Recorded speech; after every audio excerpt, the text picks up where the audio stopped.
જય શ્રી કૃષ્ણ. ભારતી શિંગાળા અનેરી વાનગીમાં આપનું હાર્દિક સ્વાગત છે. તો ચાલો આજે આપણે બનાવીશું મમરાની ચીક્કી. કારણ કે લાડવા તો બધા બનાવે છે મમરાના, પણ આપણે ખાવામાં ફાવતા નથી, એટલા માટે આજે બનાવીશું આપણે ચીક્કી. જો આપણી સામગ્રી બધી અહીંયા તૈયાર છે. તો મેં 1 વાટકો અહીંયા ગોળ લીધો છે અને 3 વાટકા મેં મમરા લીધા છે, અને અહીંયા મેં થોડુંક પાણી લીધું છે. તો આપણે પાઈ લેવાની છે એટલા માટે. અને મમરાને છે ને મેં ચાળી અને થોડાક આળામાળા શેકી નાખ્યા હતા લોયામાં, એટલે એમાં છે ને જે ભેજ હોય વયો જાય ને એકદમ ક્રિસ્પી મમરો થઈ જાય.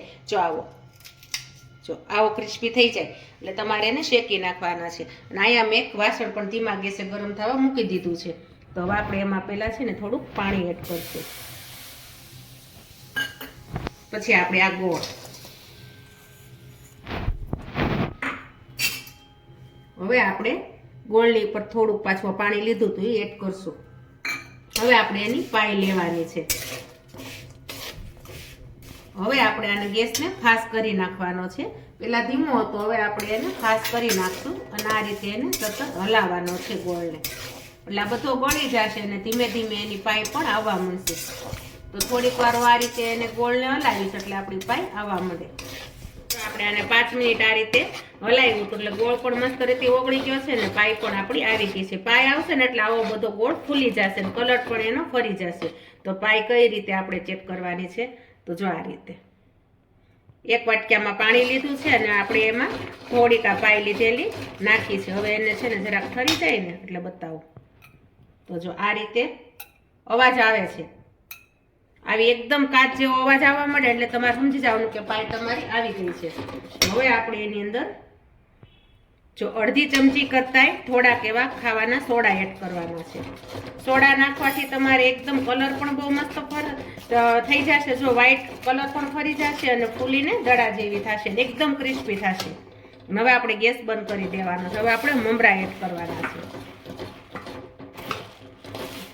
જો ઓલી છે ને તમને લાલ ઉપર લાગતી હતી, આ તમે સોડા નાખો ને એટલે તમારે કલર ફરી જાય, એકદમ મસ્ત વ્હાઈટ થાય. જો થોડા થોડા મમરા આમાં નાખતા જવાના, આ રીતે હલાવતું જવાનું. હવે આપણે આને ગેસ ઉપરથી નીચે ઉતારી લેવાનું છે અને પછી એને આ રીતે મિક્સ કરી દેવાનું છે. તો એકદમ વ્હાઈટ થઈ ગઈ ને આપણે આ છે મમરાની ચીક્કી. મમરાના લાડવા તો બધા લોકો બનાવે છે, પણ તમે જો ચીક્કી બનાવો તો નાના છોકરા હોય તો એ લોકોને ખાવાની પણ ફાવે છે. લાડવો હાથમાં રહેતો નથી. ઘણા લોકોને તો મોઢું મારવું હોય ને લાડવામાં તો પણ મોઢું બહુ ખોલવું પડે. એટલે તમે આ ચીક્કી બનાવો ને તો આમાં ખાવામાં પણ ઈઝી પડે છે. હવે આપણે એને એક થાળી લેવાની છે ને એમાં આપણે એને પાથરી દેવાની છે. તો મેં અહીંયા એક થાળી આ લીધી છે અને એને મેં તેલ પહેલેથી જ લગાવીને રાખ્યું હતું, એટલે તમારે તેલ લગાવી દેવાનું છે એટલે આ ચીક્કી ઉખેડવામાં સારું પડે તમને. અને ગરમ ગરમ હોય ને ત્યાં જ આપણે આને પાથરી દેવાની છે આ રીતે.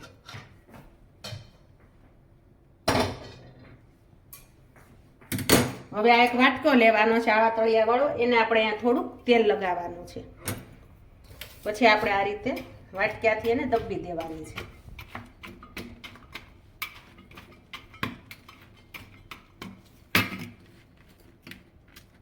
જો થોડી ગરમ ગરમ હોય ને ત્યારે તમારી રીતે દબી દો ને એટલે બહુ સરસ થઈ જાય ચીક્કી.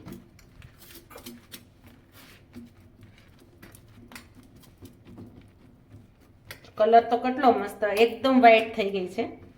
સોડા નાખવાથી છે ને વ્હાઈટ સરસ થાય છે. મેલ હોય ને બધો કાપી નાખે ગોળનો.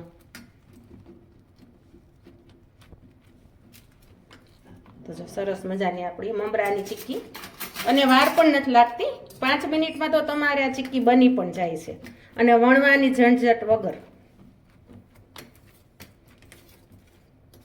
જો તમારે જાડી પાતળી જેવી રાખવી એવી તમારી હિસાબથી તમે રાખી પણ શકો.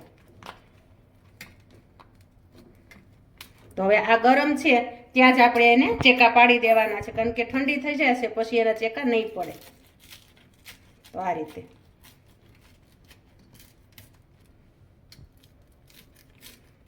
તો ચાલો હું આ રીતે ચેકા પાડી દઉં. જો આપણી મમરાની ચીક્કી તૈયાર છે અને તમે જરૂરથી મારી રેસીપી ટ્રાય કરજો. અને જો નાના મોટા સૌને ભાવે એવી છે અને મેં આટલી પતલી કરી છે અને છોકરાઓને તો છે ને લાડવા કરતાં પણ ચીક્કી ખાવામાં બહુ મજા આવશે. તો તમે જરૂરથી મારી રેસીપી ટ્રાય કરજો. વિડીયોને લાઈક કરજો, શેર કરજો, સબસ્ક્રાઈબ કરજો. જય શ્રી કૃષ્ણ.